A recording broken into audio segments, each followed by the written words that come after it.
the winner is Arctic Monkeys! That subscriber content, eh? That subscriber content, it just won't go away. It might hibernate from time to time and sink back into the swamp. I think the cyclical nature of the universe in which it exists demands it adheres to some of its rules. But it's always waiting there, just around the corner, ready to make its way into your ears and smash through the gated payment system, sounding better than ever. And there's nothing you can do about it. Benefits such as getting ad-free episodes a week early with pre- and post-show chat relating to the monkeys, last Shadow Puppets episodes, bonus podcasts, watch-alongs, plus helping us improve our sound with better equipment and services. Yeah, this podcast seems like it's fading away sometimes, but with subscribers, it will never die. Thank you very much for listening. We do truly appreciate it. Don't take that the wrong way. Yeah, we'll invoice you for the subscription if we need to. We're Arctic Monkeys. This is Don't Believe the Hype. That rock and roll, eh? Ladies! That sound means it's the end of the round. Time for the bonus question. Cheers, dude. That man just yawned. We're gonna call it Don't Believe the Hype. Hello and welcome to Don't Believe the Hype, Series 4, Episode 15, which means that we're fast coming towards the end of the Suck It and See B-side before we get into Series 5. And once again, I'm not joined by Nick, I'm joined by Justin. Hello. Chilling podcast. Yeah, Oh, it seems- 2025. I'm still the going year strong. of Justin and the B-side correspondent. Yeah. It's weird. So obviously you stepped in for IDST, and then you stepped in. Nick's laptop broke, so you stepped in for our Last Shadow Puppets coverage of Dracula Teeth, which was quite apt because you are a horror aficionado. Aficionado, I said then, I think, instead of aficionado. That's like a Sharknado, but just kind of less threatening. It's a lower budget version of Sharknado. If you can get a lower budget version of Shadow. But you're an expert in all things horror, so that worked out nicely. People should go subscribe, listen to that, because I think it was a very good episode where you certainly added more insights to Dracula Teeth than I could have or Nick could have. But today's situation is that Nick's laptop was broke on Friday. Today's Sunday. We're going to do it at 4, and he's not bloody here, and I can't get hold of him, so we don't know. He could be dead, could be alive. Yeah, I was quit. worried. I don't know. Yeah, I was like, oh, it's okay. Wait. I was like, I'll give it till 4 because we said 4, but nothing. So who knows? Who knows where he is? But Nick, I hope you're okay, buddy. He's out there somewhere in the world, perhaps. But we're here to do another B-side, perhaps one of the. I'm not going to say comedy B. It feels like comedy B-side because it's a joke that it's a pretend band with Miles doing a song essentially about Miles, isn't it? So I guess you could say this is a comedy song in a way. They're having a laugh with it, aren't they? It's very much in the sort of Suck It and See wheelhouse of some of the rock songs being comedy songs. I'd say it fits that agenda. I'm gonna have to bring that up too. So this is a common theme now that we're. I've noticed a consistent. Yeah, I've noticed a consistent question you've had to pose throughout several of these episodes on Suck It and See. Yeah. So I think I need to bring it to the forefront now. Yeah, should we bring it up? You bring it up when you see fit. If not, we'll I always try to. But you're quite right, and we've still got one. We haven't got one over actually. No. I don't think. Yeah, one other. I suppose it is. Comedy, the lyrics are quite serious, aren't they? Yeah. Yeah. It's them having a laugh with. To be fair, somebody quite intrinsically linked to them like this one, but that one seems to be about a relationship, so it works. This one's just about Miles, so presumably. So, but yeah, before we get to the lyrics and things like that, because there's some good stuff to talk about in this one actually. But we shall have a listen to it. I've prepared a different type of clip for this one because there is a live recording of the band doing it with Miles that was on from a gig, and there's some. It's always nice to include a bit of Miles Alex sort of interplay at the start, I think. So here we go. Let's have a listen. Tell you who I love, Paris. Almost as much as I love you. Mr. Miles Kane. Don't you just love Mr. Miles Kane, Paris? I know you do. Don't fucking play it cool with me now. Do you love Miles Kane, Paris? I'm asking you a question now.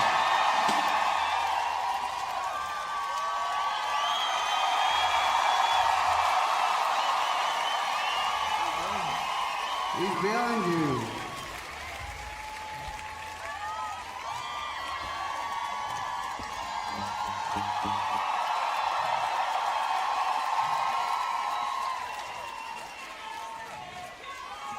Miles Kane, everybody. Oh. Merci, Paris.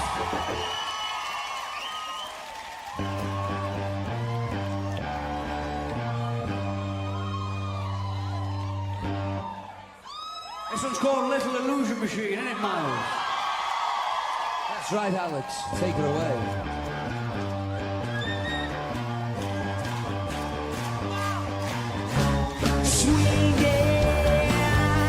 From room to room, planting something new. Well, rhythm and do it again. Back to the Wirral where it all began. Wirral, Riddler.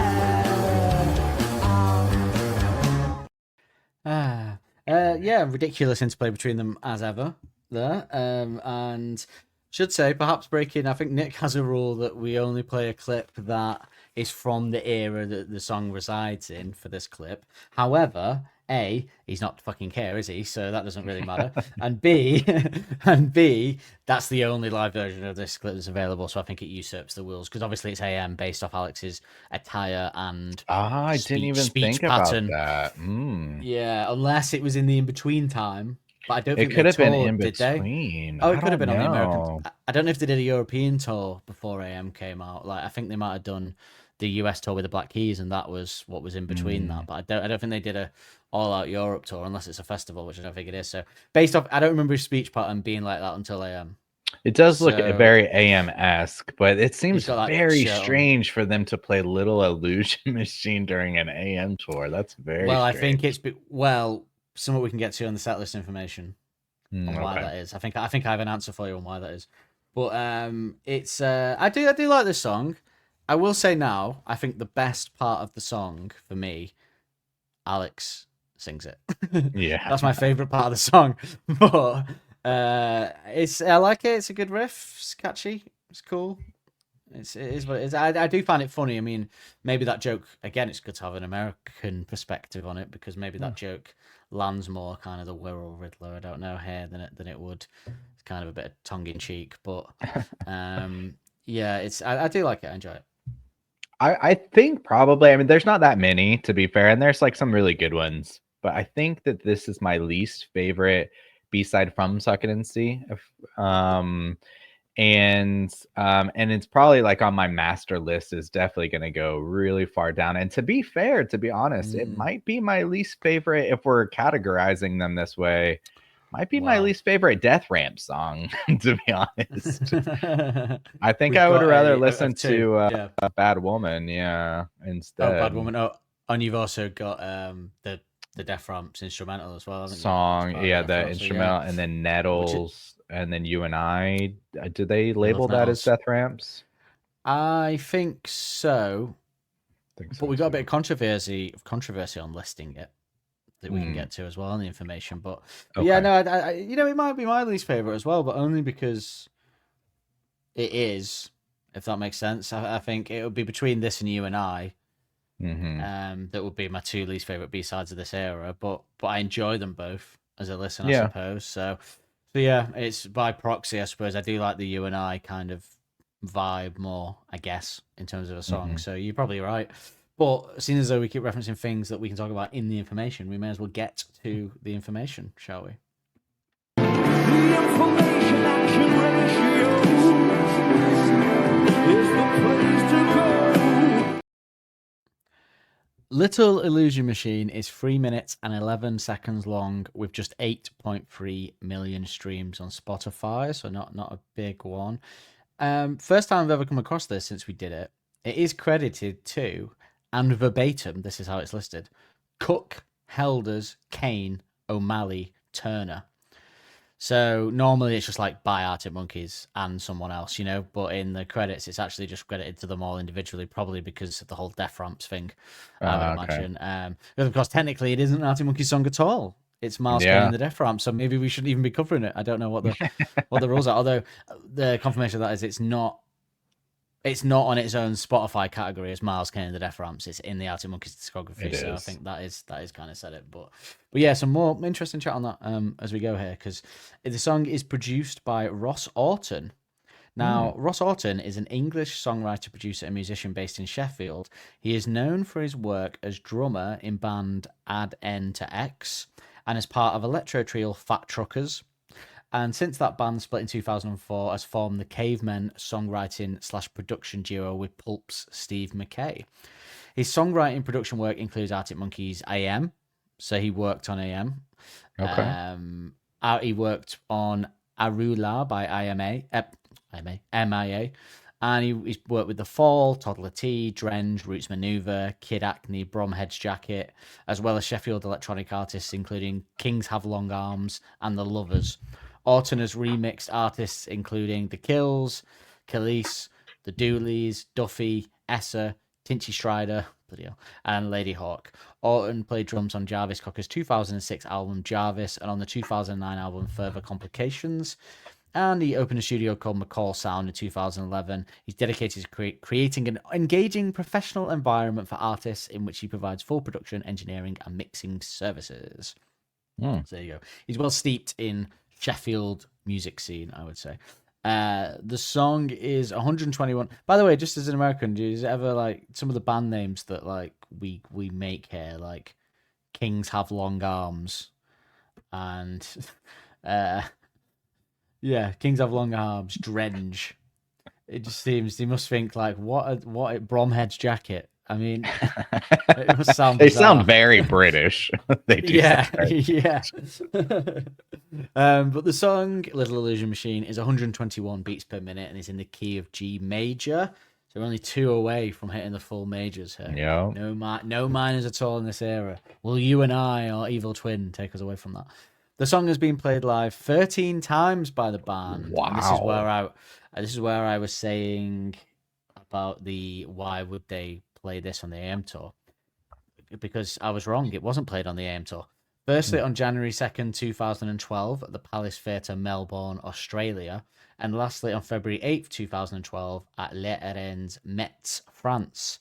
So they did a tour post Are You Mine coming out across Australia and Europe by the sounds of it.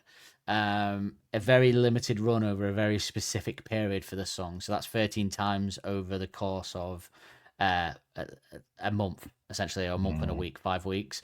So I assume, and I could be wrong, but I assume that Miles was touring with them for that period. That makes of time, perhaps, sense. and that's why they throw him on to do that, and he probably did 505 as well. Yeah. So yeah, they did do a little tour after Are You Mine and Electricity came out, presumably, before while AM was being. Well, no, AM wouldn't have been done yet, would it? Because when did AM came out? Like September 2013, something like that. So I suppose this was before they went. 2013 for sure. Yeah. Mm-hmm. So a little tour of Australia and Europe, and then to it. Also, allegedly, Miles himself has played the song solo 14 times. Firstly, on March 14th, 2014 at Wolfram Hall, Wolverhampton.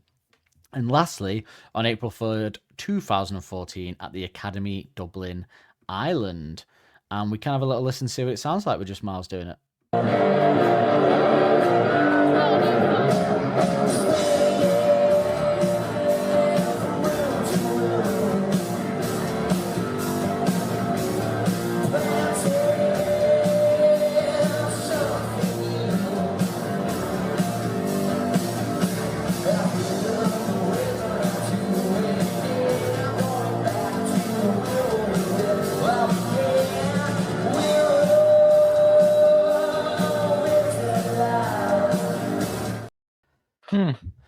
Yeah, so yeah, pretty similar. Drums quite clearly not as good.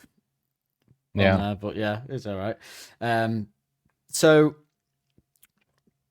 the track name has inspired a band name. A band that come from these parts, Manchester. Well, they come from Salford, which is like next to Manchester, and it's its own city, and they like to pretend that it's different, but really, I mean, it's basically Manchester. And they, Peter Hook from Joy Division and New Order claims that it's a separate city and it shouldn't be called Manchester, but it is. They called their band Little Illusion Machine, and they have a debut EP called Melancholia on the Horizon. They have several albums since then as well, and the band have had a member reshuffle her back with a music level up recently. It's comprised of Lloyd Kelly on vocals, Joe James on drums, and Matt Jones on bass. I think not only is the name mean that they may be an Arctic Monkeys fan. By the way, I've got no confirmation they have taken the name from this song as a band name, but I think I think this clip I'm about to play perhaps illustrates more than any other that they are Arctic Monkeys fans. Uh-oh.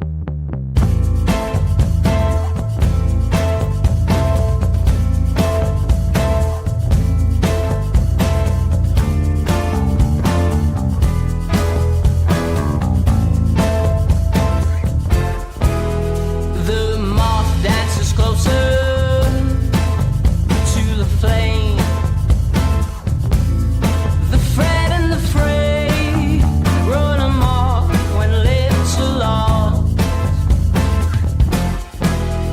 With the eyelash flutters and the shutting of the shutters in disdain. Turn me to bread and butter when you decide to mutter at me. And I'm waiting to be suffocated by you. I wouldn't even try.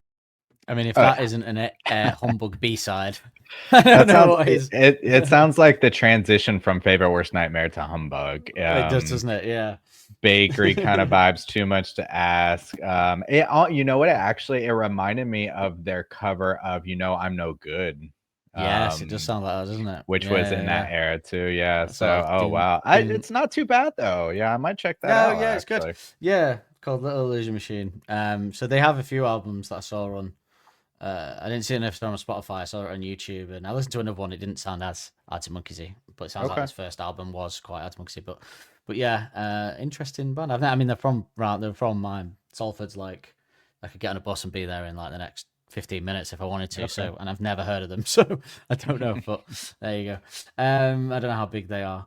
So yeah, let's talk about the gear that they bring to this one. Technological advances really blooming get me in the mood.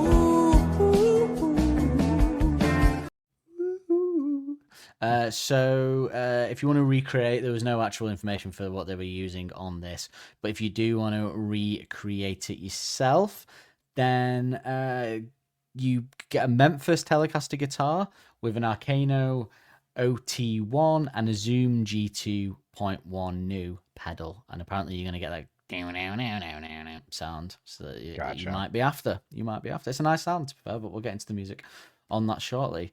So this is interesting for the reviews. This is interesting. 4 stars out of 5. So I could find it very hard to find any kind of review on this at all. Yeah. So I deferred to my usual place when there's no reviews, which is the NME's greatest list. Yeah. However, this song was nowhere to be found on the NME's They greatest didn't list. include it. Wow. They didn't include it because of it being labeled as a Death Ramp song. With Miles. My God. But they put included. Nettles on there, though. Yeah, but I think it might be because it's Miles, because You and I is not on there either, I don't think. Oh, really? No, I'll double check that actually now. But Wow, that's surprising. You and it will definitely be on my list. Like overall. Yeah, well, I think it counts. Again, it's in the sort of discography, isn't it, of the, and it's not. I mean, I've just double checked that You and I isn't in there as well. It's not coming up on the search, and it's not in the top.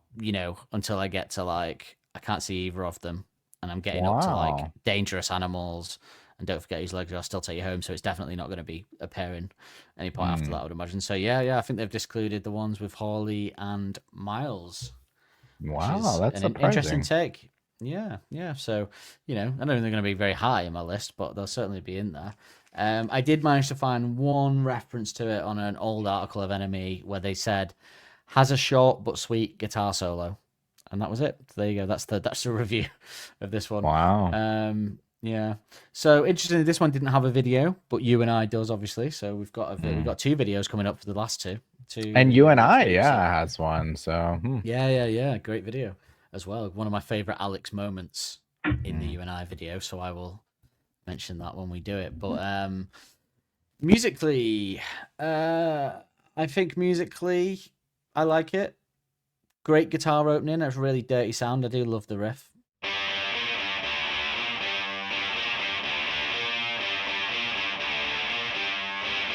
Guitar, I think it's a nice, strong, like, it's got a cool riff to it. What do you think? Do you like the riff? Yeah, it actually, again, this has come up a couple times tonight, but it reminded me so one thing that's interesting about this one is I don't think it sounds. This is the furthest away from any of the rock songs I think in the Suck It and See catalog.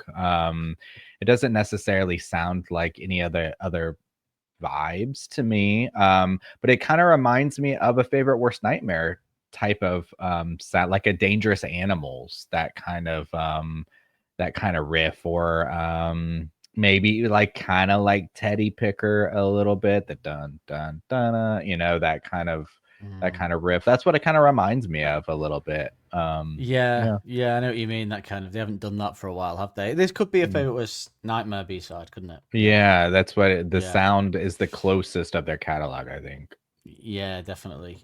Which is interesting because Miles is on one of the Favorite Worst Nightmare B-sides as well. Yeah. So, yeah, and it's weird. One thing about this song too is, because he did Plastic Tramp with the guitar, 505 with the guitar, Bakery with the guitar. But it's weird that he's on this song but didn't add any guitar work to it. Yeah, because even 505, he wrote the guitar himself, didn't he?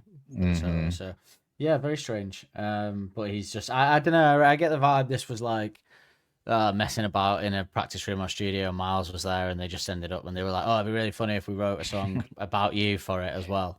The lyrics, you know what I mean? Or maybe they just said it like Miles was improvising lyrics, and somebody said he's always the Wirral Riddler or something, and they were like, "Oh yeah." So you just get that feel from it, that they're just having a laugh and they create a song. I love the way the drums and the bass bang in. I do like that. It's pretty cool. Another good bass line. Yeah, another good bass line from Nick O'Malley. I'll give it credit for that. Obviously, he never slacks off. Yeah, he never know. Even in the B-sides, he's not slacking off, and he will not be slacking off next week for sure, and he will not be slacking off in You and I either. So yeah,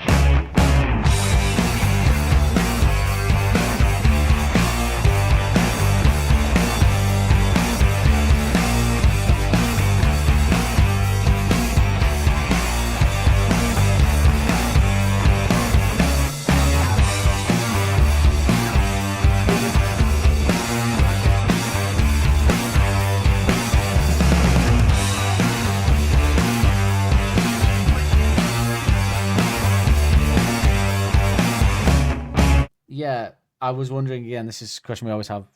Do you think the bass line or the guitar riff came first? Do you think it was I know Helder's bass riff that was turned to a guitar riff, or do you think it was purely guitar initially? This one sounds like guitar, because even like you mentioned, those old hits even sound retro.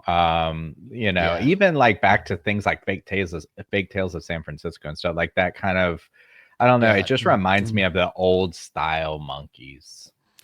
Yeah, it does sound like an older tune, doesn't it? They don't do that kind of intro anymore like that, do they, at this point? Certainly not in the future. They won't be after this. So it's a good one. I think the guitar came first as well. It feels like one that was written on guitar initially. But then again, I never would have in a million years thought that Are You Mine was written first on bass as a riff and then transposed to guitar. So what do I know, I suppose? Well, I guess the only reason I would really lean into the guitar is because there are so many songs before Nick that sound like this. So I could almost even see like Jamie picking around and like making up it's simple and it's kind of like repetitive, and it's reminiscent of their old stuff. So I think that's why I would leave more guitar too. Classic Monkey stuff, yeah. Yes, pre-Nick even. But yeah, some rockier Helder's drums than we've been used to in this era here. For this one though, and ones to come. We've obviously had a couple of spurts here and there, but really these last three are sort of Helder's drum off the melodies into his drum. I like the little intimate like dum dums that if you throws that in a few times, you mentioned that being old school. That is very old school Monkeys. That dum dum. They sort of do it several times, and yeah, it probably is the last time we'll ever get it. So well, outside of this era anyway. But yeah, you get some great drum rolls in there as well. I love it when he just throws drum rolls in the middle of riffs for like out of nowhere. Nice transition into the chorus. I love the way the guitar just I love it when a song just carries on into a chorus and the guitar just changes slightly without any kind of pause or anything. That's one of my favorite.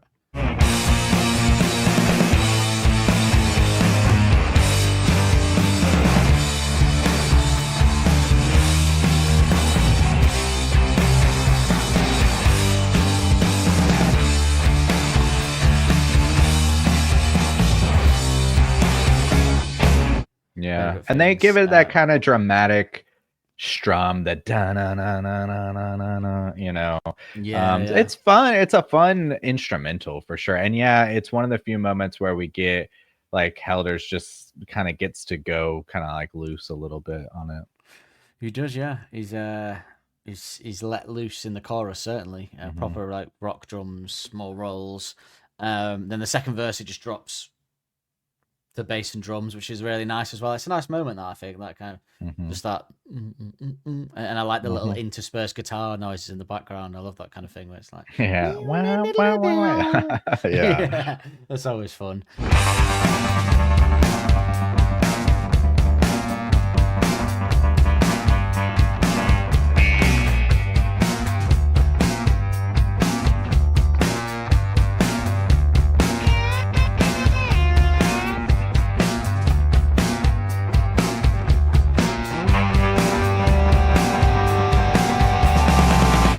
Some Jamie Cook rock specials. Yeah, I'd say this week. Yeah, I love those little moments. And the singing's good, but you kind of get some feedback coming back in, don't you? And which is actually, I think this is the bit that I say is the best part of the song. You've got the bass, the guitar spurts, and then you've got the nice bit where Alex sings 2 lines to lead it back in. And that, for me, this kind of second verse into chorus is where the song hits its full stride. It just feels a bit different because it is quite a samey song, obviously. So to have a little bit of difference there. Feedback, nice drum roll leads into the sound again. It just kind of actually it doesn't go into the chorus; it goes into the verse 1 sound again, doesn't it? It kind of goes in an extended verse where they bring it back in.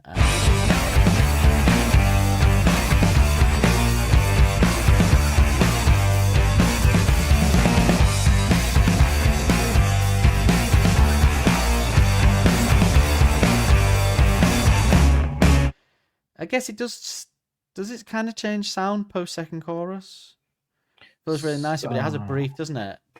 Brief sort of. Yeah, because it's got the after the like it. So yeah, it's got a bigger feel too, almost like a arena. Because it's I mean, we'll talk about it in the lyrics, but like from a melodic sound or just like from a sonic sound, it kind of sounds like arena rock in that kind of moment. And it is a little bit hard to imagine Alex singing or doing that style, the kind of bridge. Yeah, that is like a kind of like bigger moment than what they typically do vocally. Yeah, that kind of me, baby. It's a bit it's a bit kind of you'd expect from like Oasis or something. It's that kind of thing, that kind of bridge into another chorus. And yeah, you're right, Alex doesn't really tend to do that, does he? In songs much, that kind of extended one. Yeah, it's nice. It's a nice change up actually. It's probably is another really good bit. I said that other bit was my favourite bit, but this is probably a really good moment to be fair. It'd be nice to hear it live as well.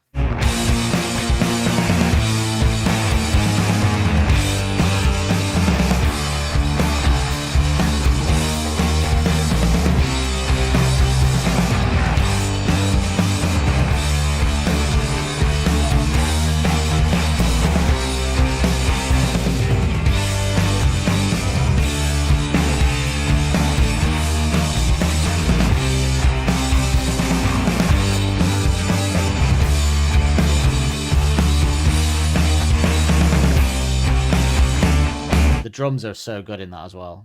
I think it just sort of flows really nicely. And yeah, you get a nice drum fill. Pause, drum fill. I don't have many drum fills on this. Yeah. Have we really like this?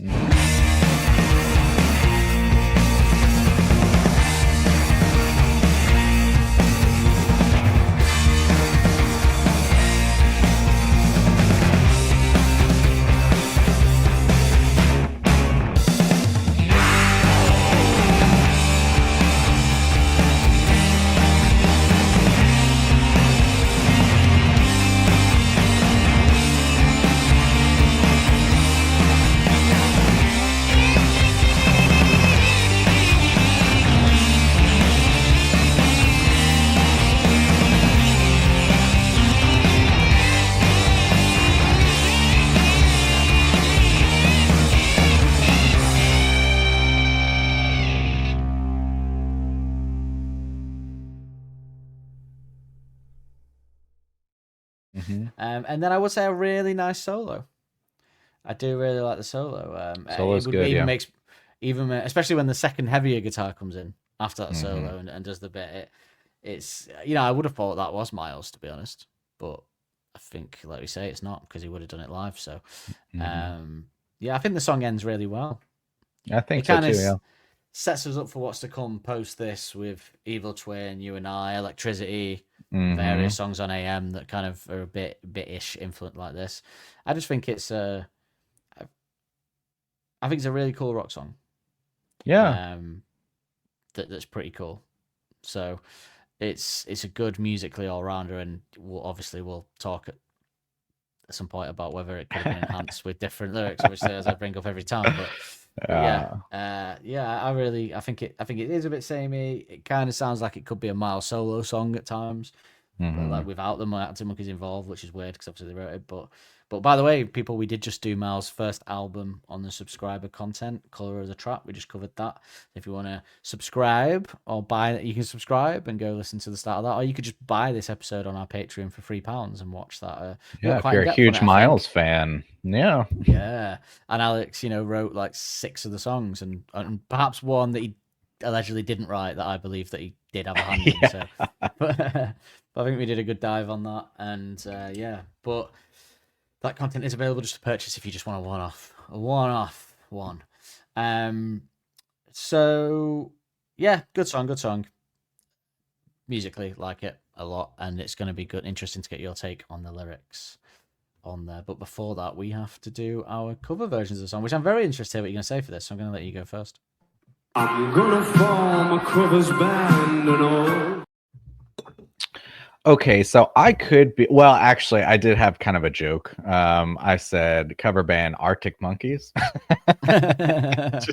Nice to hear it. Well, based off the 2 lines Alex sings, I would enjoy listening to an all Arctic Monkeys version. Actually, to be fair. Yeah, that might be another one, a good one for the AI. Take this instrumental and just say put Alex's vocals in there. But this might be off because to be honest, I really don't know much about this band except for their connection to the Monkeys' early stuff. But I mean, I know a couple of their songs, and based on that, the kind of bouncy feeling and saying how I felt like it felt more around like Who the Fuck Are Arctic Monkeys stuff or Favorite Worst Nightmare. I put Reverend and the Makers covering the song.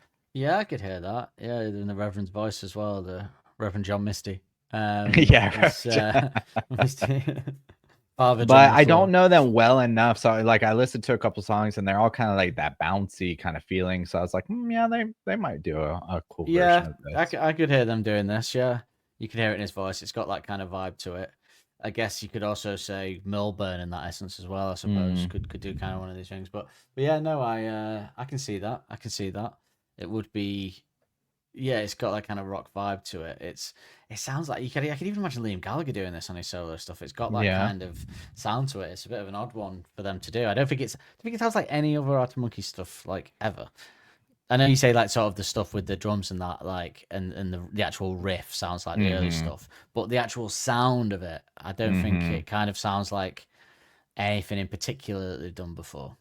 It would. I think if you place this on any other album, it would sound off. Like it would stand out. Like you couldn't blend this into any album No. seamlessly. Like it would always stand out. Oh, absolutely. Yeah. The only other era that it could go in the B-sides for, I think, is Favorite Worst Nightmare. I don't think it could go in any of the others. But yeah, it's an interesting one. I went with Josh Homme. Josh Homme, however you want to say it. Because I could just thought I could imagine him sort of doing it with them and then doing the guitar, and he'd be singing like his "I'm going back," but they have to change it, I suppose, because it'd have to be like the Mojave Riddler. Yeah. Mojave Desert, yeah. He's going back to the desert where it all began. It could fit in that lower vocal range for sure. It could, couldn't it? Yeah, and he can go high as well, so you could do the kind of Yeah. Riddler. Yeah, I could see it as a bit of a Quiz the Stone Age style song as well. Perhaps it would sound more like them and Evil Twin and stuff if you took Miles's voice out and put Alex's voice in. It's amazing what a voice can do. Like it makes it sound more, because of Miles's harsh kind of Liam Gallagher-esque vocals, turns it into a different place, Kasabian type world, you know. Yeah. Whereas if you had Alex doing it, maybe it wouldn't sound like. Maybe it would sound more like a natural. Because I think the two lines that Alex sings that I like, he's going back to the Wirral where it all began. That actually does sound the most Arctic Monkeys of the song, and it's not just because of his voice. It's just the way that Alex's voice goes with the type of beats that Arctic Monkeys do, the drums and the bass. It just fits better. But yeah, interesting to imagine. But the lyrics of this one, then obviously there's not loads to dissect into. But I believe this is pretty much just an ode to Miles and his hometown. I would imagine there's not much more to it than that, because Miles is he's from Liverpool, and as we talked about in the last episode, he's from a place called the Wirral, which is an area of Liverpool, which I believe, and anyone who's from Liverpool, feel free to correct me, but it's kind of the posh area. I think it's kind of the more stew area of Liverpool. I hear, and it's there. So he is a songwriter, kind of from Liverpool. So from the Wirral. So he's the Wirral Riddler. Essentially. Does that have anything to do, or is this completely separate from? I see the Wirral Peninsula. Is that something separate? Yeah. Okay. No, that is the same. That is the same thing. Yeah. It is okay. The Northwest. Yeah. Okay. I Okay. believe so. Yeah. It's just called like the Wirral, the area. Gotcha. But I believe that is where, sort of, if you're a footballer or something in Liverpool, you might live in the Wirral. I think, from what I know, there's other areas like. I used to have a girlfriend that was from a posh area of Liverpool called Crosby, and I don't think that was a million miles away. So, but yeah, he's the Wirral Riddler. He writes songs and he's from the Wirral, so it's pretty. It's scarily close to Wirral Diddler, although I suppose very scarily close. But it is also a Britishism, then, I guess. Yeah. Can't wait for us to change that to the better one that someone else suggested. Did someone suggest a good one? There's another two, and someone really nailed it. And we were like, of course that should be one. But we're gonna rotate them. And that one actually. Sorry, that one was one of the good ones. I think that one might have been mine actually. But someone said another one, and I was like, oh, that's clever. So I think we're gonna change it each season, because we got like 3 or 4 suggestions that were all solid. So, but yeah, it's what does an American take from this song? If you were listening to it, would you just be utterly perplexed by it, or did you assume it was about Miles? Anyway, no, I mean, I did about about him, but like looking at these lyrics, I don't know. Maybe you can really shed some light on some deeper meaning, but it all doesn't really mean anything to me, honestly. I can shed some I can shed some light on some stuff, but I don't think I'm going to find anything particularly deeper in there. Okay. I can shed light on it, but I don't think there's much there, let's say. Okay. But to kind of start that, filling it in, swinging room to room, planting something new. I have no idea, to be quite honest with you, other than the Wirral Riddler is the character who he swings.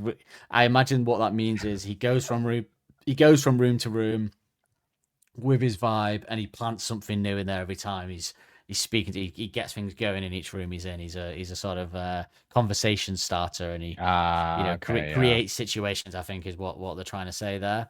But that's pretty much it. And it's I guess they've kind of turned Miles into a folklore character here by calling him the Riddler. It's almost like he'd be the person like, oh, he's the Riddler from the Wirral, and they're kind of having a bit of laugh with that, kind of making him sound like a folklore character. That's this. He's a Wirral Riddler. He goes from room to room. It's a bit Brainstorm. It's about a guy that's a bit of a but this is obviously completely. Well, it's probably quite accurate to how I imagine Miles is, to be fair.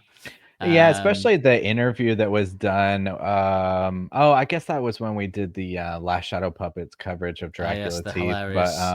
Hilarious interview, yeah, I can imagine this like at some house party, where somebody is just that type of personality who can go into a conversation, or even like a big group of people. Like if I imagine like a Skins type of house party where it's just packed out with people, but there's some character that can always like go in, become a part of the conversation, fit in easily because of their like that type of personality, and then just they just bounce back and forth throughout each room. And it, perhaps even bringing new ideas to a room. If you're talking about songwriting, I suppose, if they are talking about being a songwriter. But I can't believe you've seen Skins. Oh, I love Skins. Oh, that's insane. That's such a British, I've seen all 6 seasons of it, and then the little movies that they did. God, even I haven't seen. I think I stopped. The last series I watched was the one with Cook and that. Oh, 3 and 4. Yeah. And then I think I started watching 5, and I was like, I think I've moved on from this at the time. No, I watched them all. I love Skins. Watched but first 2 are. I love those first 2. It's such a UK vibe at the time. That's quite surprising, but it's I think he's just going for he's in ideas, planting ideas, whether it's something new, he's bringing excitement, etc. He's this guy, and then it's I've ridden the riddle, I'll do it again, back to the Wirral where it all began, Wirral Riddler. So I don't understand what that means. I think what that means is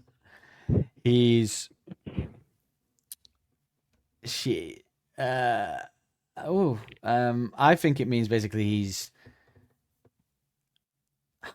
sorry, I'm just seeing for the first time that some people seem to believe that this is perhaps about a girl called the Wirral Riddler who's sort of confusing and someone that he's chasing, so he goes back to the Wirral. But I don't believe that's correct. I think it's quite clear that Miles is the Wirral. In fact, Alex even said doesn't he say he's? Yeah, he's going back to the Wirral again. So. Yeah, I think the Wirral Riddler is Miles. So from my interpretation, riding the riddle would mean writing the song. He's written song, he's created the lyrics, and he'll do it again. And he's going back to his hometown where it all began because he's the Wirral Riddler. That's kind of my interpretation of it. That he's out there in the world doing his thing, but now he's going back to his hometown. So okay, maybe this is a mix up with the lyrics. I'm curious, or maybe sometimes we mix stuff up with like British words and stuff, like "Color of the Trap" has O in it and shit. But okay, so the lyrics I have is I've ridden the riddle, like ride, past tense of ride. Yeah, so like ridden. Not written. I suppose. Oh no, ridden. Sorry, yeah, it's ridden. But what I'm saying is, I think what they mean, like when someone's. Do you guys have the phrase like if you ride the wave, as in you? Yeah, sure. Okay, yeah. You've done it. You took it and you did it and you achieved and you got past it. I think what they're trying to say there is he's ridden the riddle, like he's got it done, and he'll do it again because he's a Wirral Riddler, and now he's going back to where it all began. That's my best guess. I mean, it's pretty. I gotcha. Obtuse, to be honest, but I mean, he's saying I've done it. I've ridden the riddle. I've done it, and I'll do it again, and I'm going back to the Wirral. Yeah, it's very strange, but that is what I think. And then he says, "Send a letter to me, baby. I'm on the edge of my seat. Send a letter to me, baby." I mean, this is presumably about a girl sending a letter. He's so great.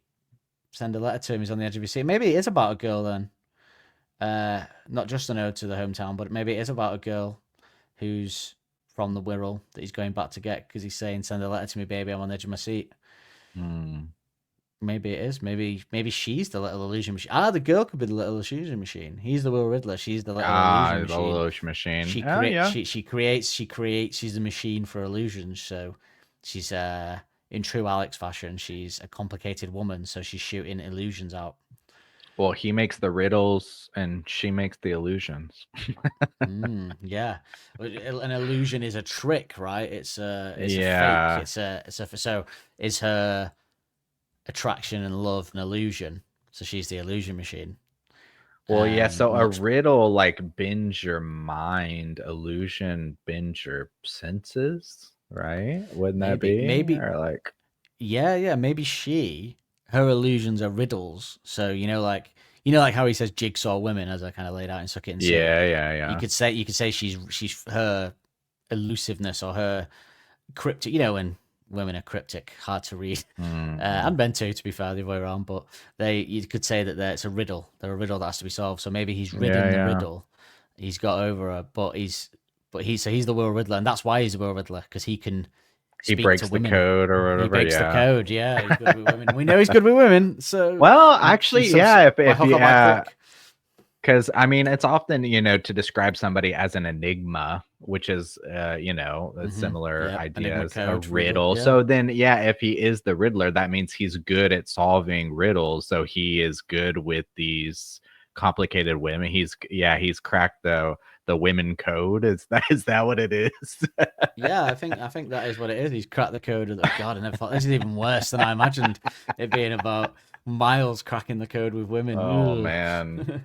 Turns out that code was just Rehypnol. Wait, actually, that does a little. If the woman is the little illusion machine, he has cracked her code. Yeah, okay. So he's the Wirral Riddler.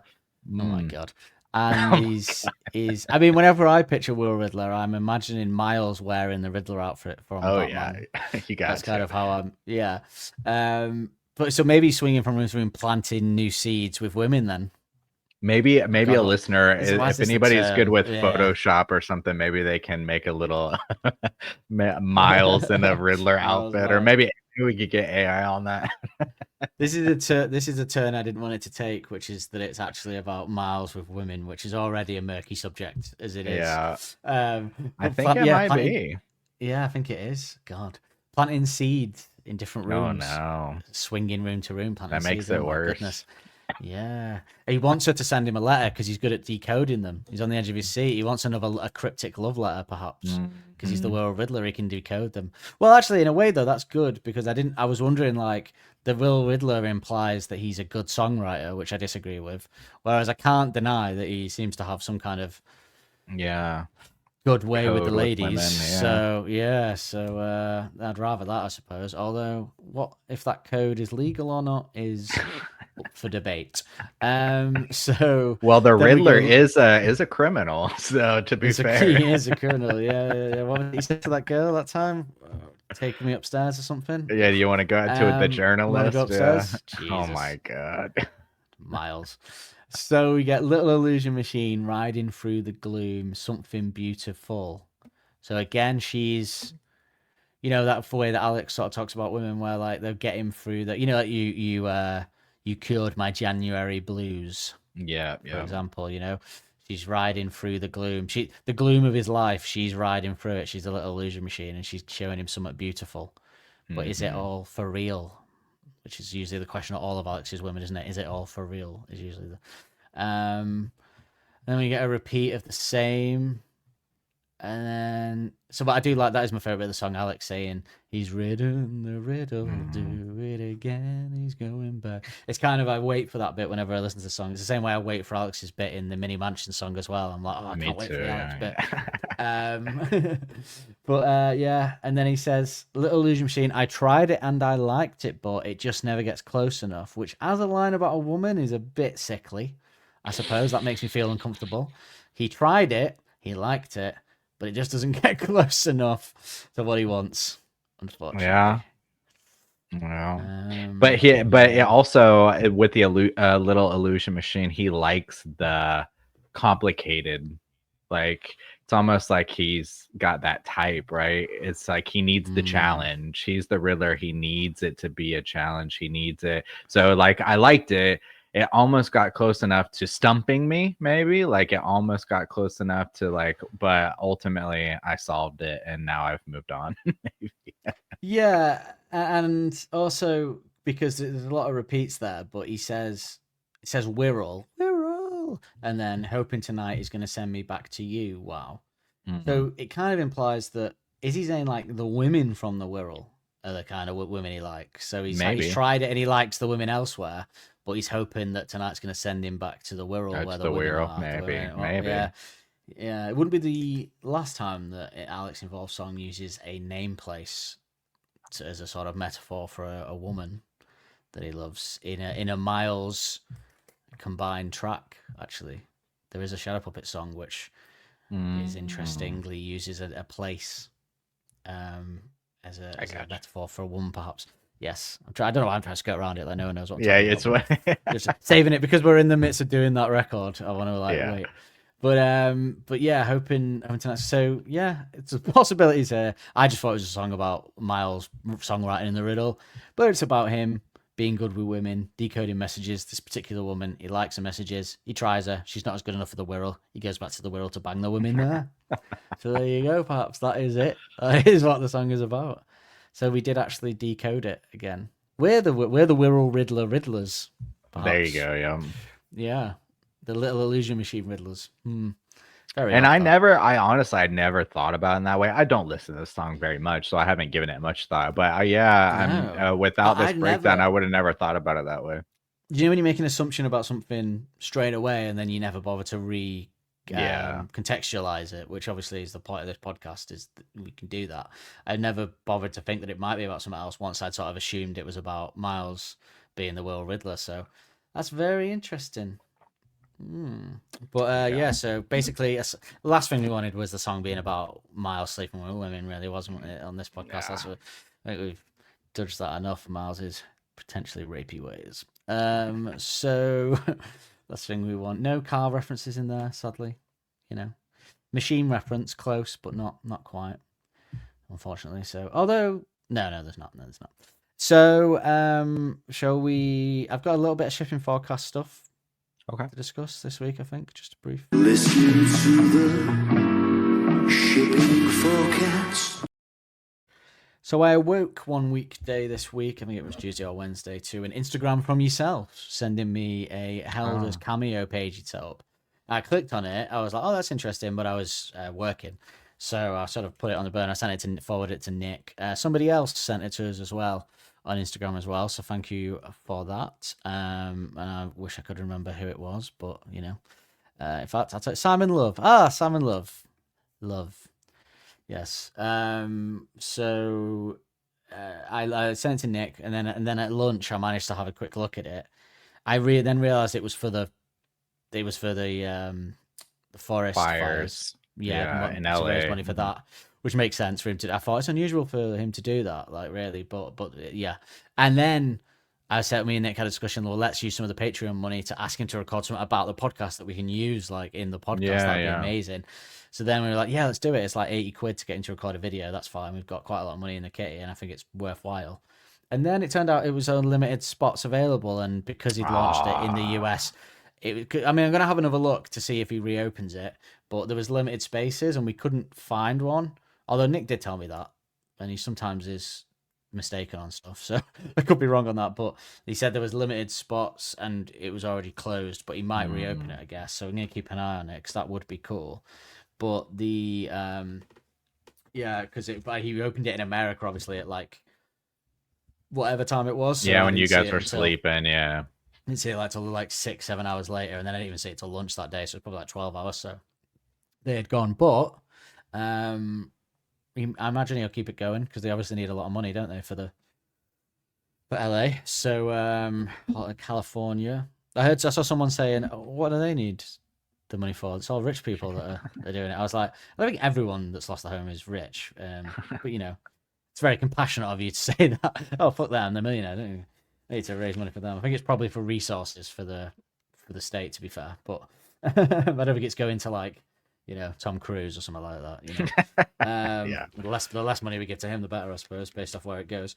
So yeah, he's done that, and hopefully he'll do some more. But we are looking. If anyone did manage to get one that listens to this, then share the video. We'll play it. We'll play it in the podcast. See what he said. Because he had a couple different choices. You could like record a message like, happy birthday or something like that. But one of the choices that I sent to you, it was ask a question. And I was like, oh, ask him some, that question or something like that.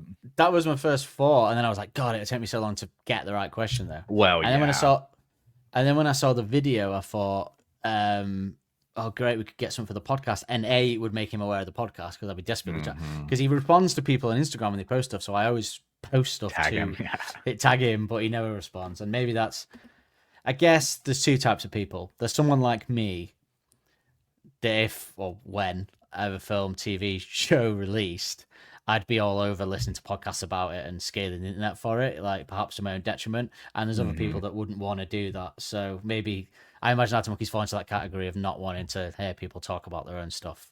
I would imagine. Maybe, yeah. But I'd be so intrigued. I'd be so intrigued about hearing how people interpret my sort of creations. Like I'd be. I don't know. I'm kind of with you. If I ever found out a podcast broke down literally every single one of my songs, I would give it. Yeah.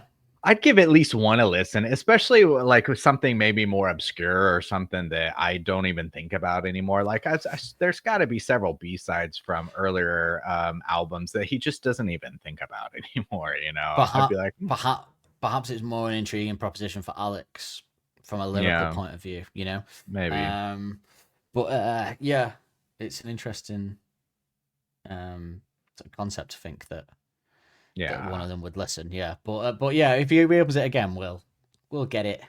We'll get him to do a video for this. So just to say, I don't know what he'd say, like something like about the podcast or something like that, or we could put it in the intro perhaps or something.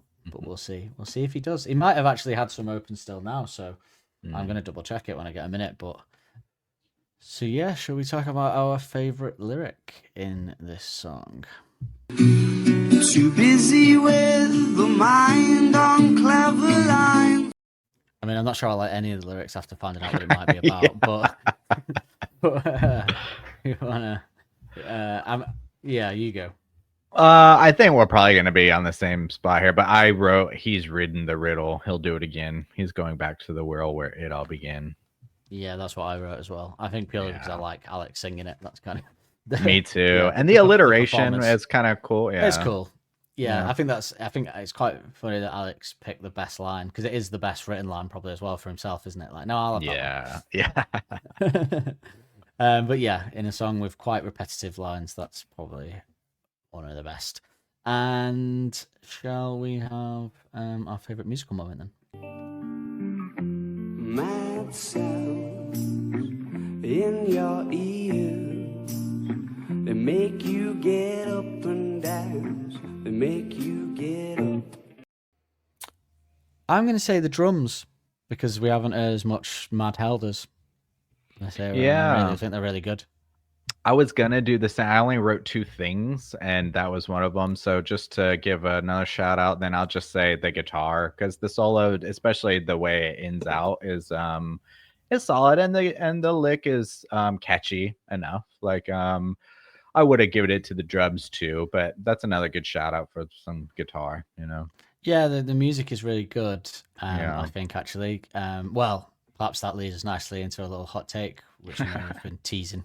She flicks a red hot revelation off the tip of her tongue. So I think, as you referenced earlier, I probably brought up on perhaps Brick by Brick, but definitely Don't Sit Down, Live Pictures. And IDST came out last week. Yeah, that the idea that could these really good rock riffs have been really great songs if it wasn't a comedy lyrical sort of song that they did? Would they have been bigger songs, or is that why we love the band because they've got the kind of, I suppose, balls to just do what either have a really good riff and just go, you know what, we're just gonna have a laugh with this one. So I think I've probably talked about it enough, but you said you have some thoughts on it, so I'll let you take it.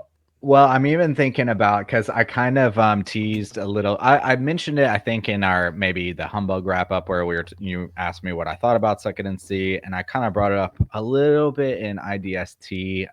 So I think this will just stretch across all the coverage I do a little bit piece by piece until the Second and C wrap up.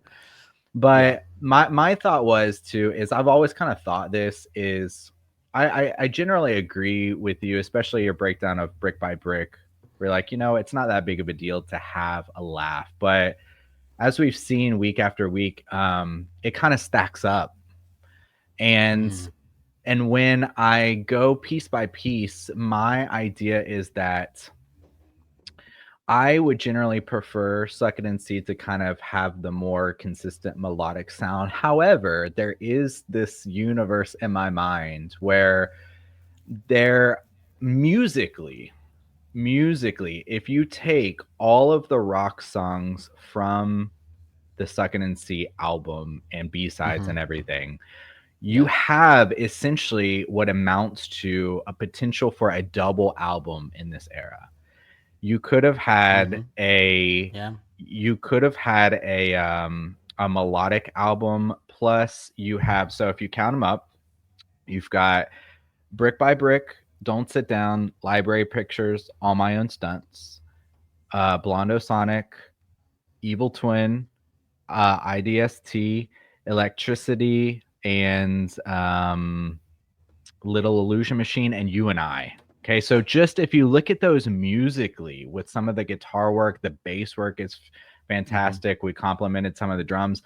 I think even when you consider AM has more of the hip hop influence, I think you have a kind of classic Monkees rock album right there. Like just straight rock with just guitar solos, and you think about the music, and that's it's kind of a bummer for me that most of those they kind of just use as jokes. So you would you say the lyrics would be more akin to make them better to, like, Evil Twin's a good case study for that? So Evil Twin, All My Own Stunts, Electricity, yeah. And Blondo Sonic. I loved how you guys complimented Blondo Sonic so much, because I kind of agree with that. Good song, yeah, really good song. I think it's tough. I think so. I said, didn't I, that I would happily just have melodic ones, and yeah. So if I take it, so my first thought is if you take it track by track, bit by bit, kind of works. I think still with those lyrics because it is kind of generic rock lyrics, which a lot of songs have. Don't Sit Down, obviously a comedy song, but the way that song has gone, it's kind of become not that anyway, because over here it gets sung so much at the gigs that it's almost become the lyrics actually are just a rock song now. It's like it's maybe comedy, but not. It kind of works for somebody. It's become that. It's become a rock song that people say. Nobody goes, the lyrics are what they are. It just works. It's become what it should be in a weird way. Library Pictures, I think. I mean, I like the abstractness of Library Pictures. And I think I just be figure because I think I absolutely nailed that it's about the space shuttle in the 60s. And that's so I'm proud of that. So now I love the lyrics to it. But I'm trying to think. When I think about the way that song works, I'm trying to think, how would the lyrics be about a woman there? It would still have to be abstract because the song's abstract. So IDST is a love song in a way, because of what people do IDST for here at school. It's just a schoolic one. A school like IDST is funny because it's nostalgic to us in Britain, but that doesn't mean it isn't. It's still an emotion. It's kind of like Bigger Boys Are Still in the Sweethearts world, I suppose, in its own way. And then this is probably the biggest offender, because You and I is still a song. It's not Alex singing it, but it's Richard Hawley, who is a famous person here, particularly, he was in Pulp and stuff. So that is a love, that You and I is a love song, isn't it? Oh, I like the way you look at me, baby, that kind of stuff. So this is probably the biggest offender of taking a really good song and putting a bit of silly lyrics in it because they were messing about with the mate. So I think I kind of can get over the others just because of the way they are. But this one, it's a shame that they didn't put a I love more of. I mean, it is apparently perhaps about women, but let's take Miles out of it, put Alex in it, and change the lyrics slightly, make it not, because the Wirral Riddler is silly. That is comedy, because to us that's funny. Like the Wirral Riddler, because it's such a ridiculous concept. But so this is the biggest offender for me, but I kind of let the others go because they all kind of work in their own way. And I suppose if I said to Alex, what I said originally, which was I want to take the rock songs off Suck It and See and replace them with more melodic songs, but but with the caveat that the melodic songs have to be of the quality of the other melodic songs. They can't just be rubbish, they can't be worse.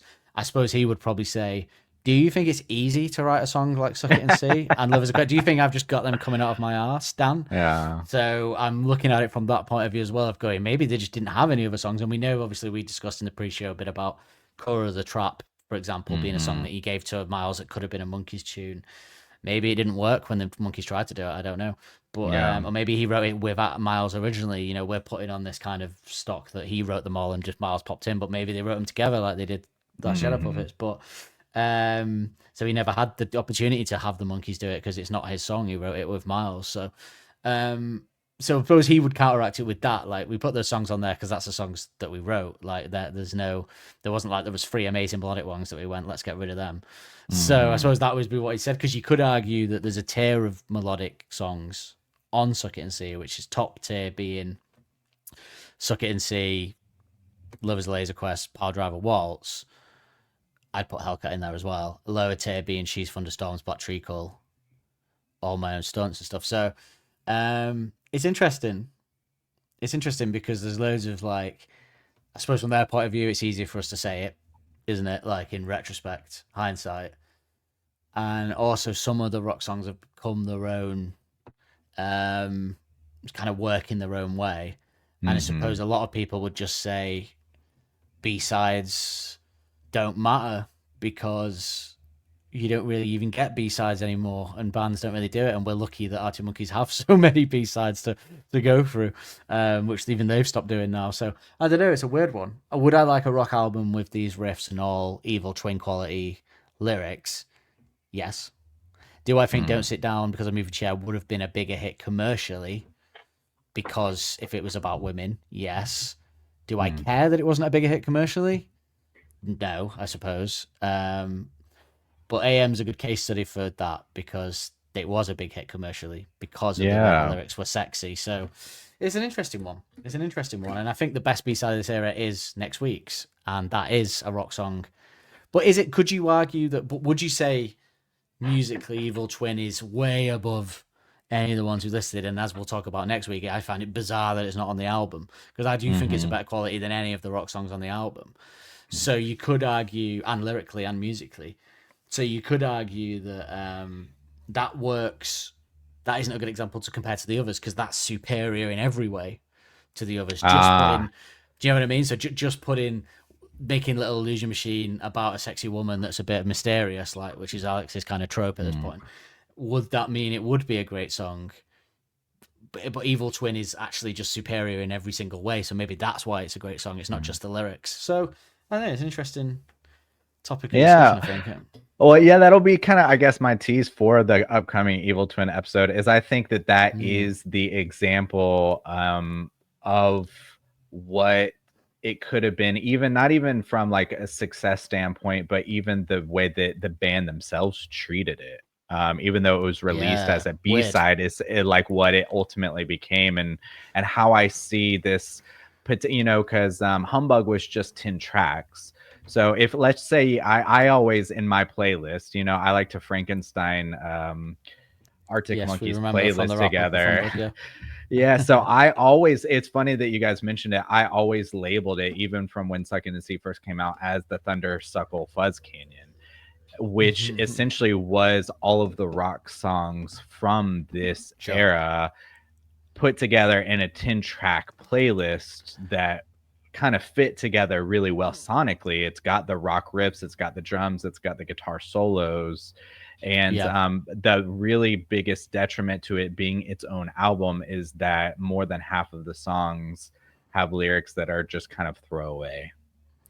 Yeah, and I do a similar thing, perhaps even sadder, I try and like make my Spotify playlist like, how would I like a gig to be using these songs? What would I like a gig to be? Yeah. So, I have one that I usually listen to like from working out somewhere, which is all the sort of rock songs from this era, kind of, or some of them at the opening of a gig, how good that gig would be, and then a kind of middle of the melodic songs, and then perhaps end with like Evil Twin or something.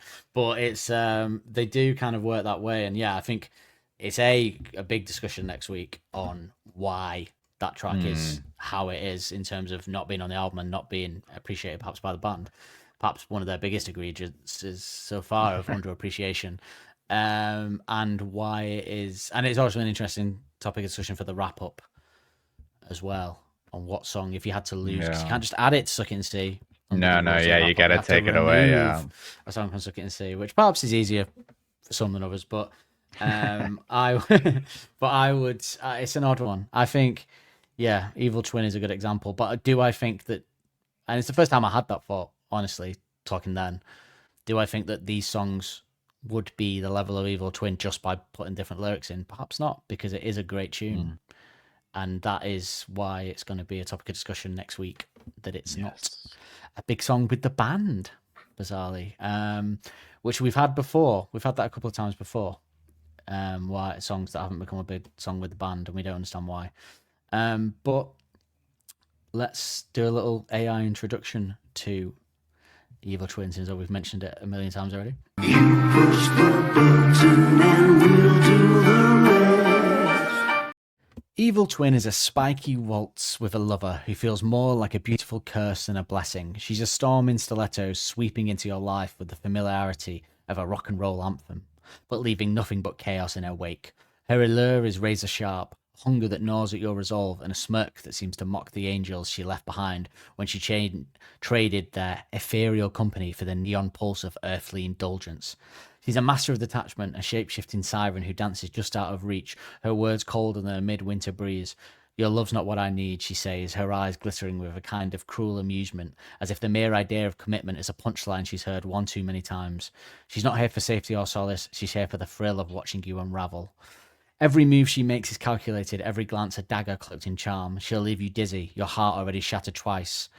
Yet there's something magnetic about her, something dangerous and thrilling that keeps you tethered even as she pushes you away. She's not your salvation, she's your undoing. And the worst part, you'd let her do her worst over and over again. Very interesting episode next week, because it actually has 2 lines in it that go into my all-time Alex. Well, it would certainly be in the conversation of my all-time Alex, I'm not throwing anything yet. We'll do that in one of our wrap-ups at the very end, which is scary. But I would have it. There are 2 lyrics that I think are absolutely phenomenal and are album-worthy lyrics that are wasted on a B-side that most people of the general public will never have heard or will never hear. So, yes. Does it sound good on the vinyl that you purchased this? Or have you not got it yet? Have you not received it? I haven't got it yet. It's coming from England, so I'll I'm actually gonna get it right before I leave back to Korea. So yeah, I need to sit down and get all the beats. I kind of did everything associated with them, and then I went off and I've done different vinyls, different artists. But the beats, the singles are on my agenda. They're just quite can be tough to get. Or you have to kind of that accept, website I sent you, or that shop I sent you, they put another Second and See back up there. I thought you might like that one at least. yeah. You bite the bullet. You have to bite the bullet cost-wise, don't you? If you're going to cut the singles, you have to get over that hump of it's only like 2 tracks, because I spent like 25 quid on a David Bowie single that I wanted, that had a B-side I wanted on it, and it was like 2 tracks and it cost me like 25 quid, and you do think, what am I doing? That's insane. But it's all worth it. Songs do sound better on vinyl setups, so I probably will purchase that, and I should definitely have Suck and See at the very least. But yeah, it's going to be a very interesting episode next week. I'm looking forward to Evil Twin. If there was less depth in this one, it's going to be made up for and more next week. So yeah, thank you very much for joining me. You are joining us next week as well. I say us, it could just be me and you again. At this point, I really don't know. We'll see. Fingers crossed. I hope Nick can make it. Yeah, hopefully, if he's alive or whatever. But so we will be my Evil Twin, as I now refer to me. But we will be back either way to do Evil Twin, and it's bound to cause some controversy. But yeah, maybe I'll be able to find some interesting tidbits that the band think about it as well out there when I do my research. So we'll see. But thank you very much for joining. Thank you for having me again. No, it's not a problem at all. It would just be me whittering on my own again, wouldn't it? So it's way more enhanced by you being here as well. So yeah, thank you everyone, and we will see you next week. Don't Believe the Hype is hosted and produced weekly by Nick Lee and Dan Holt. The music used in the titles is royalty-free music courtesy of Les FM. Don't forget to subscribe on your podcast player of choice to be notified every Wednesday when a new episode is released. And if you want to help us out further, be sure to like and review to help make us more visible to like-minded souls. We will see you next week with more of the same.